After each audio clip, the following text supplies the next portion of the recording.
नमस्कार दोस्तों, हमारे चैनल बचत सलाह में एक बार फिर से आपका स्वागत है।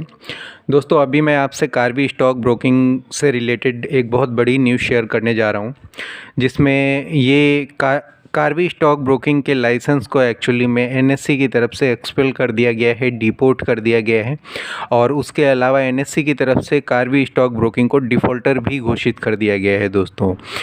तो फ्रेंड्स, यहाँ पर मैं आपको इस वीडियो के अंदर ये बताने की कोशिश करूँगा, कोई भी कंपनी को कब एक्सचेंज डिफ़ॉल्ट घोषित कर देता है, और अगर डिफ़ॉल्टर घोषित कर देता है तो इस सिचुएशन में निवेशकों के पैसे का क्या होता है और उनके पास कौन कौन से रास्ते बचते हैं। तो हो सकता है मेरा ये वीडियो थोड़ा सा लंबा हो जाए, लेकिन मैं आपसे ये रिक्वेस्ट करूँगा आप इस वीडियो को लास्ट तक सुने, क्योंकि इसमें आपको आपके काम की कई सारी जानकारी मिलेंगी।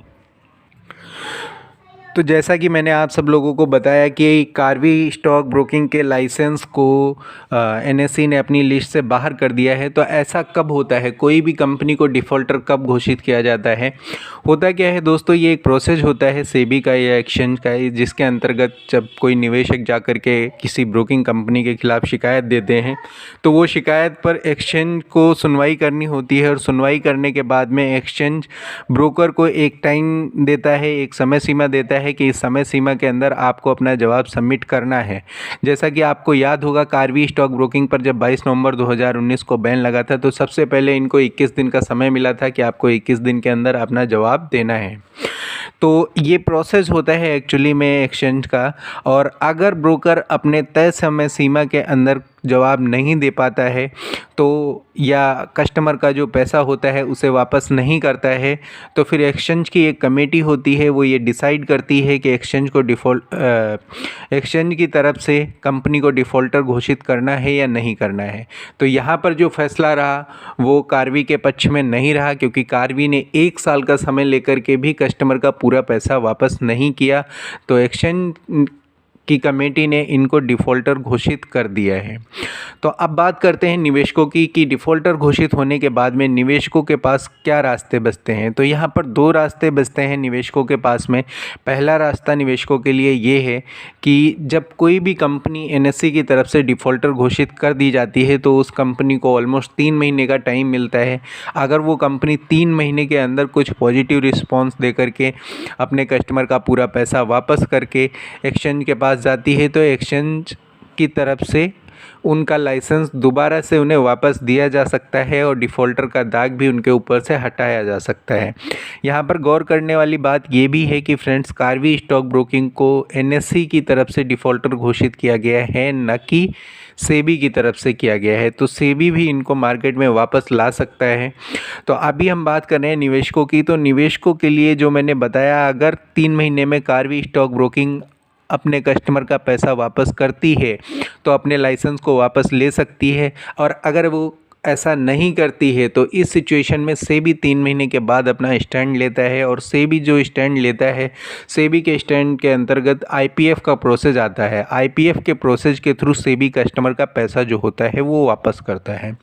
इसमें क्या होता है कि जब आप कोई भी ट्रेडिंग करते हैं, तो आपकी ट्रेडिंग करते समय जो आपको चार्जेस लगते हैं, चार्जेस में एक छोटी सी फ़ीस आईपीएफ के नाम से भी जाती है। और वो आईपीएफ के नाम से जो फ़ीस जाती है वो इसी दिन के लिए जाती है फ्रेंड्स, कि अगर आपका जो ब्रोकर है वो डिफ़ॉल्ट कर जाता है, तो एक्सचेंज आपके पैसे को वापस करता है। बट इसमें एक क्लॉज़ है, वो क्लॉज़ ये है कि आप एनएससी में अगर ट्रेड कर रहे हैं, तो आपका 25 लाख रुपए तक का जो फ़ंड होता है वो सिक्योर होता है। और यदि आप बीएससी में ट्रेड कर रहे हैं, तो आपका 15 लाख रुपए तक का जो फ़ंड होता है वो बीएससी में सिक्योर होता है। तो यहाँ पर जो भी रिटेल कस्टमर का पैसा वापस होता है सेबी की तरफ से, वो इसी प्रोसेस के अंतर्गत होता है। यानी कि अगर आपका ब्रोकर के अंदर एनएससी में 25 लाख रुपए तक का फ़ंड है, तो वो सेबी के थ्रू रूट होकर के आपको मिल जाता है।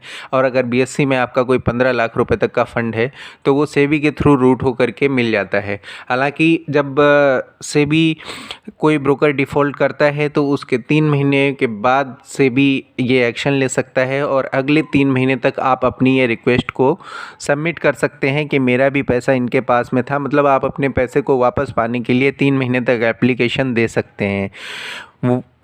अब मैं बात करूंगा कि इसके अलावा में कार्वी स्टॉक ब्रोकिंग को जो डिफ़ॉल्टर घोषित किया गया है, तो कार्वी स्टॉक ब्रोकिंग की क्या प्रतिक्रिया है। तो कार्वी स्टॉक ब्रोकिंग की तरफ से काफ़ी अग्रेसिवली रिस्पॉन्स आया है, काफ़ी मोटिवेशनल रिस्पॉन्स आया है। हालांकि अगर देखा जाए तो 1 साल तक लोगों ने वेट किया है और इनको पहले पैसा देना चाहिए था कस्टमर का, और अभी जो अग्रेसिवली रिस्पांस मिल रहा है कार्वी स्टॉक ब्रोकिंग की तरफ से, उसमें ये बोला जा रहा है कि हम डिफ़ॉल्टर हमें घोषित ज़रूर किया गया है, लेकिन हमारी कोई इंटेंशन नहीं है, हम किसी भी कस्टमर का कोई पैसा लेकर के नहीं जाने वाले हैं। हम अपने सारे इन्वेस्टर का सारा पैसा अदा करेंगे, सारे स्टॉक देंगे और कंपनी को दोबारा से रीस्टैंड करेंगे। अगर बात करें इनके ऑनर की, तो उन्होंने भी यही बोला है बाकायदा कि हम अपने एक कस्टमर का एक पैसा वापस करेंगे, एक स्टॉक रिलीज़ करेंगे और अपनी कंपनी को फिर से रीस्टैंड करेंगे। फ्रेंड्स, गौर करने वाली बात यह है कि पिछले 1 साल से कार्वी मैनेजमेंट की तरफ से ये बोला जा रहा था कि हम आपका सारा पैसा वापस करेंगे। हालांकि इन्होंने पिछले 2 महीने में 3 से 4 बार पेमेंट्स भी की हैं, जिसमें 10,000 से लेकर के 15,000, 20,000, 40,000 तक की पेमेंट्स हुई हैं, जो मैंने आपको पीछे अपने वीडियोज़ में बताया हुआ भी है कि कब कब कार्वी ने कैसे पेमेंट्स की हैं। तो अगर देखा जाए तो इनका ये बोलने का जो ढंग है, बोलने की जो बात है, वो थोड़ी पॉजिटिव भी लगती है कि ठीक है, अगर किसी को कंपनी डिफ़ॉल्ट ही करनी होती तो वो एक भी पैसा किसी को क्यों देता। हालांकि इनका रीज़न ये दिया जा रहा है कि पिछले साल इसी साल 2020 में पिछले फरवरी में एक न्यूज़ आई थी कि कार्वी ने अपने ग्रुप ऑफ कंपनीज़ में से एक कंपनी को सेल किया है, तो उसका जो पैसा है वो इनके पास सिंगापुर से आने वाला है, जो कि कोरोना की वजह से, लॉकडाउन और फ्लाइट ना चालू होने की वजह से इनके पास नहीं आ पाया था। तो अभी कार्वी मैनेजमेंट की तरफ से ये बोला जा रहा है कि ये सारी जो प्रॉब्लम्स हैं वो ऑलमोस्ट शॉर्ट आउट हो गई हैं और आने वाले 1 से 1.5 महीने में ये पैसा हमारे पास आ जाएगा, और ये पैसा हमारे पास आ जाएगा तो हम जनवरी तक अपने सारे कस्टमर का जो भी ड्यूज़ हैं उनको क्लियर कर देंगे। अब अच्छी बात है अगर दोस्तों इनके पास पैसा आ जाता है और ये अपने जनवरी तक ड्यूज़ क्लियर कर देते हैं। जिस तरीके का कॉन्फिडेंस अभी आ रहा है मैनेजमेंट की तरफ से, वो काफ़ी ज़्यादा पॉजिटिव है। हालांकि अगर ये कॉन्फिडेंस 2 महीने पहले या 4 महीने पहले आया होता तो आज सिचुएशन कुछ और होती और कंपनी आज कहीं और खड़ी होती। बट ठीक है, फिर भी अगर ये बोल रहे हैं कि हम अपने कस्टमर का पैसा दे देंगे, तो आने वाले 3 महीने काफ़ी ज़्यादा अहम होंगे कार्वी के लिए और कार्वी से जुड़े हुए लोगों के लिए। अन्यथा 3 महीने के बाद में सेबी अपना स्टैंड लेगा, तो यहाँ पर निवेशकों को कुल मिलाकर के परेशान होने की कोई भी ज़रूरत नहीं है, क्योंकि निवेशकों का पैसा कार्वी ऑलरेडी बोल रहा है कि हम देंगे। जैसा कि आप ने देखा होगा पीछे भी कि जब कोई कंपनी जो है डिफ़ॉल्ट कर जाती है, तो वो कंपनी के जो भी ऑनर्स होते हैं, जो भी मैनेजमेंट होता है या जो रिस्पॉन्सिबल पर्सन होते हैं, वो पीछे हो जाते हैं, यानी कि वो अपने हाथ खड़े कर लेते हैं एक तरीके से, और फिर सेबी या एक्सचेंज या गवर्नमेंट ही अपना रोल प्ले करता है और कस्टमर को पैसा वापस करता है। बट यहाँ पर कार्वी के केस में कुछ अलग है। कार्वी डिफ़ॉल्टर घोषित होने के बाद भी अपने कस्टमर के सामने खड़ा होकर के ये बोल रहा है कि हम अपने कस्टमर का सारा पैसा देंगे। तो ये एक बहुत ही पॉजिटिव न्यूज़ है कार्वी के कस्टमर्स के लिए। तो आने वाले 3 महीने में कार्वी अपने कस्टमर का पैसा वापस कर सकता है, और अगर ऐसा नहीं भी होता है तो निवेशकों के लिए ऑप्शन सेबी की तरफ से ओपन है। सेबी का जो IPF फंड है उसके अंतर्गत उनका पैसा उनको वापस मिलेगा। तो यहाँ पर एक चीज़ मैं और ऐड कर दूँ कि कार्वी स्टॉक ब्रोकिंग का ट्रेडिंग का जो प्लेटफॉर्म है वो बंद है और उसी का लाइसेंस NSE की तरफ से बाहर किया गया है। DP सर्विसेज पर कोई भी फ़र्क नहीं पड़ेगा, यानी कि आपका जो डीमेट अकाउंट कार्वी के पास में है, अगर उसके अंदर आपके कोई शेयर पड़े हुए हैं तो उनको आप अभी भी कार्वी में DIS स्लिप दे करके सबमिट करा सकते हैं। कार्वी ने ये बोला है कि हमारी बाकी सारी जो ब्रांचेज हैं और हमारे जो बाकी सारी ग्रुप ऑफ कंपनीज हैं वो कंटिन्यू हैं और हम इस कंपनी को भी रीस्टैंड करेंगे। तो इसका मतलब ये हुआ कि ब्रांचेज ओपन है, आप अपने शेयर को अभी भी अपनी किसी भी नई कंपनी के अकाउंट में ट्रांसफ़र करा सकते हैं।